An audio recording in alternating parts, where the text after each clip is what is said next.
You want to support Roland Martin Unfiltered? Be sure to join our Bring the Funk fan club. Every dollar that you give to us supports our daily digital show. There's only one daily digital show out here that keeps it black and keep it real as Roland Martin Unfiltered. Support the Roland Martin Unfiltered daily digital show by going to RolandMartinUnfiltered.com. You can make this possible. One of the issues also as we're dealing with what's happening with coronavirus is the impact on our elections. 3 states are voting today. One of those states chose to postpone their primary. That was Ohio. The governor, Mike DeWine, did not have the authority to do so. He then leaned on the state health director to call it a public health crisis. Maryland, the governors announced they're postponing their primary as well. Yet several civil rights organizations are urging Congress and all state election officials to adopt policies that will ensure both the public safety and the orderly conduct of the 2020 primary and general elections. A portion of the letter reads, the co-chairs of the Leadership Conference on Civil and Human Rights Voting Rights Task Force called on governors and state election officials to adopt a number of key policies to ensure both the public safety and the orderly conduct of the 2020 primary and general elections in light of the current threat posed by COVID-19. We recognize the gravity of the circumstances and fully appreciate the work federal, state, and local officials have undertaken in the past few weeks to protect the public from this pandemic. We propose a number of steps election officials must take so that remaining primaries in the general election of November 3rd, 2020 occur without the causing undue risk to public health or disenfranchising any eligible voters. Officials must take into consideration accessibility for voters who have historically faced barriers to the ballot, including Black, Latino, Asian, and Native American voters, voters with disabilities, and students. Now, what's interesting here is when you talk about those issues, in Maryland, they said they're going to conduct ballot by mail, but various studies have shown that is overwhelmingly favored white voters over black voters. And so how then do you move forward if on one hand the CDC is recommending that no more than gatherings of no more than 10 people? We can pull up video in a second, a video of people standing in long lines, congregating even in small places, trying to vote today in Illinois. And so, Derek, so what really is the solution to this issue? Either we go to the polls and vote, or we vote by mail. So we are we're witnessing a conundrum. One, we have 4 states that have suspended or postponed their election: Louisiana, Georgia, now Maryland, and Ohio. We are looking at a solutions package that's inclusive of a vote by mail that for Southern Black voters have not only been problematic, it opens the door for voter fraud. And so we need to, as a nation, really balance out the public interest in ensuring our democracy is in place with the public health needs. One way we can do that is extend the number of days of voting so we don't have long lines because people are trying to rush on one particular day, 12 hours a day, but have voting over a 2-week period in locations where you can control the crowd. You don't have long lines because you have enough machines. Secondly, to make sure that we protect the integrity of the elections and not open it up to what we know to be fraud. Remember, in North Carolina, we had to have a new election because of a vote buying scheme dealing with absentee ballots. Anytime you remove the safeguard of a secret ballot from the process, you open it up for more fraud. That fraud will be oftentimes seen in areas where you have high poverty and African-American or Latino voters. So we need to open up access to voting, not by giving people a paper ballot to mail in, but by extending options for people to vote in terms of locations. We should not be restricted to a precinct that's geographically bound. We should have multiple precincts that people can go and get their ballots. There are solutions to this. We need to be much more creative in our solutions, but also protect the integrity of the ballot box. I want to go to Melody Campbell. Of course, she's with the National Coalition of Black Civic Participation, convener of the Black Women's Roundtable. Melody, glad to have you back on the show. But here's glad to be here, Roland. Here's one of the issues that we're facing. In Illinois, some 8,000 people were supposed to work the polls actually in Cook County. They only had 5,800. A lot of the people who work polls are older Americans. I talk about it all the time. My parents are both 72. They work the polls schools in Texas have done it for years. And so many of those people are in the high-risk group when it comes to coronavirus. And so, really, what do we do? How do we get a handle on this when it comes to some people are saying, no, we can't cancel the primaries. Folks have got to be able to have their votes count. You got Vice President Joe Biden running against Senator Bernie Sanders. You still got to have somebody who wins the delegates to get the nomination. And so what are the recommendations of civil rights organizations? Well, first of all, thank you, Roland, for this conversation, and good hear my good brother, Derek Johnson, who's really laid out a lot. The reality is we have to deal with uncharted territory. So we have to be safe, and we also have to get that vote counted. So I think we're going to have to look at creative ways. We don't know exactly when all of this is going to evolve to where we could just go back to what quote-unquote normal would look like. So we have to be creative. I think we have to push, especially from a state level right now. We know there's federal legislation being pushed out there, but really at the end of the day, what these governors are doing, the decisions that are being made, make sure that we're on top of that, making sure those decisions aren't being made for partisan shenanigans, for example. And you're hearing some of that with what's happening in Ohio, and really push to make sure that you do have alternatives. I can't say I have a magic wand and know exactly what needs to happen because we've never faced this before. But we do need to make sure that we get our vote counted. We need to push our elected officials in these states and make sure that we're able to vote. If it's about absentee, I'm like Derek. Just a lot of times with absentee, people would rather go to a ballot box. Right, rather go and be able to push that machine and feel right, like right. We have to go to that, and that's sort of the conundrum that we're facing because I think and Derek, you can speak to this, and Melanie. Look, so if you have a decrease in people who are working the polls, then you got a health risk of people going to the polls. Then the question then becomes, all right, what is it? And so, again, when we're saying what to figure it out, I mean, what should we as an audience be advocating for? Because remember, states are different, Derek. So Mississippi is different from Ohio, from Florida, or from Maryland. And so what is it that we're advocating for? Because it seems to me like voting by mail is the safest alternative to people congregating, even though I know for African Americans, we want to march to that poll and vote. Of that. Yeah. Derek, then Melanie, go ahead. So, one, advocate elections should not be held one day of the week over a 12-hour period. We should open up elections so it's over a 2-week period, particularly in emergency times. So you don't have long lines, you don't have people crowded trying to get their vote cast within that period. 2, we should always protect the sanctity of a secret ballot process, so we are not putting ourselves in a corruptible scenario. 3, we should not contain voting to be at restrictive polling precincts. We should open up multiple locations with the requisite number of machines. 1, so you don't have lines, but 2, you make the ease of voting safe. 3, we need to make sure that the equipment and the whole process is sanitized, because if we are concerned with the pandemic, a viral pandemic, we need to be advised and supported by health officials to make sure it's sanitized.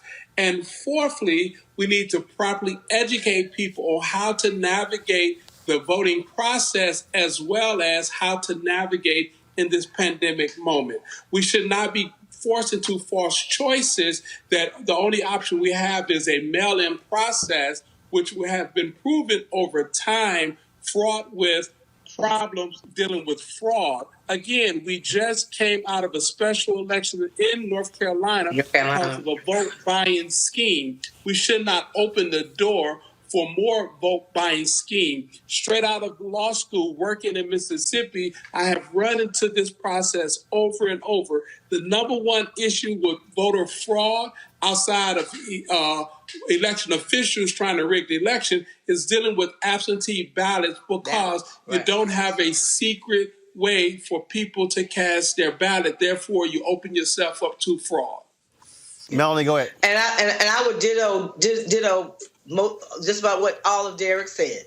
And also, young people, you talked about the reality as things evolve. We need poll workers. We need more young people to volunteer to be poll workers so that whatever the process is, if it's over 2 weeks, if it's the same day, whatever, because the other challenge... Hold. First of all, hold on. Melanie, hold on, Melanie. You said volunteer. First of all, those are paid jobs. Well, so they're stipends. They're volunteer, but they're stipends. Right. But when you say volunteer, it ain't like you working for free. You do get paid. Yeah, you ain't working for free. That's my only point. Go ahead. Something. You made me lose my thought. But young people being poll workers is really, really critical. The other challenge we have is that some of these same states where we see shenanigans are the same states. Derek talked about the problem in North Carolina. But some of these same governors are the ones who, legislatures who pass voter suppression laws that we got to somehow also find a way to get them to do the right thing. I'm glass half full person, but I'm really concerned about some of these states using this opportunity to create partisan shenanigans, if you will, Agreed. More ways to suppress the black vote. In this 2020 election, create problems, even in the midst of a pandemic, unprecedented for at least my generation, or a lot of our generations haven't lived through this. So that's some of what I think. All right, Melanie Campbell, as well as Derek Johnson. We surely appreciate it. Thanks a lot. Okay, thank you. Take care. All right, folks, as I told you, 3 states are voting. Arizona, Florida, and Illinois holding their primaries today. Combined, they account for 441 pledged delegates, or 11% of all Democratic delegates. Ohio was scheduled to vote today, but as I said, Republican Governor Mike DeWine, after having his request to delay the primary until June denied by a judge, announced late Monday that Ohio Health Director Dr. Amy Acton will order the polls. They're closed as a public health emergency. So here's the question. I'll go to you, Mike, first. You serve on the DNC Finance Committee. You've had Senator Bernie Sanders and his people have been saying that, hey, we should be delaying voting, but you got a convention that's happening in mid-July. What do you do? Well, these governors have tough decisions to make. Clearly, Senator Sanders, and I'm not suggesting for a second he's using the crisis to his advantage, but the longer it stretches out, the longer he's able to stay in. Now, I would bet that his argument will be, well, shoot, Ohio's not till June. You got to give me a chance in Ohio because some of my voters are there. So governors have a very, very tough decision to make. You hate to say that politics is involved in some of these decisions. DeWine is a governor of Ohio, happens to be a Republican. This clearly may help, depending how you look at it. But one last thing, Roland. The biggest also suppression, larger than what Melanie and the gentleman from the NAACP were just talking about. This health crisis can be one of the larger suppression issues we've ever seen. If people are scared to come to the polls, it'll be interesting to see how 45, because everything with him is political. I don't care if it's a health crisis, a natural disaster, everything's political. So it'll be interesting to see how he plays this out relative to early November, and Election Day. Kelly, when you talk about this election, when you look again and look at what is happening here, I get it from the Sanders folks, but the bottom line is this here. He lost Washington State, a state where he beat Hillary Clinton by 40 points. Michigan, where he beat Hillary Clinton. And I get it, but the bottom line is it's a little hard to watch the argument of the Sanders people where he's not winning. Not only is he not winning, I sincerely doubt that this lull of time where, especially like in Ohio, where they have postponed the elections, I don't think it's going to help the Bernie camp either way, because a lot of the time it's not the undecided voters who are going to the polls per se, it's the people who have already committed who are determined to get there and to vote their piece. So those people are already decided as to who they're going to vote for. Bernie Sanders is trying to go after undecided voters. I mean, I don't know. I don't think, like I said, I don't think it's going to help him. It certainly couldn't hurt to try. He's still in the race. Like Michael was saying, this kind of postponement will keep him there. But I don't see anything necessarily changing. These states that are being voted on tonight, it's already leaning towards Biden anyway, and they have been in the polls for quite some time. So I don't necessarily see any change in that regard. And let's just say that no other state postpones their elections. We still have a couple more states left that haven't. Those states are still going towards Biden at the moment. So even if people postpone, he's already going to have a lead. So I don't see how this is going to help the Bernie camp at all. I don't see how. I mean, look, I totally get the arguments being made by the civil rights groups, but I think that you have to go to the safest alternative when it comes to these primaries, Melik, and I believe that is simply voting by ballot. I also believe that what also has to happen is that you have to continue because, look, even though you have this going on, you're going to have a Democratic nominee. You're going to have an election in November. That's set in place by the Congress. That's a law. Congress has to change that law. Donald Trump cannot unilaterally cancel the November election. And so two things can be happening at one time. Oh, okay. My mic is on. Your mic's been on.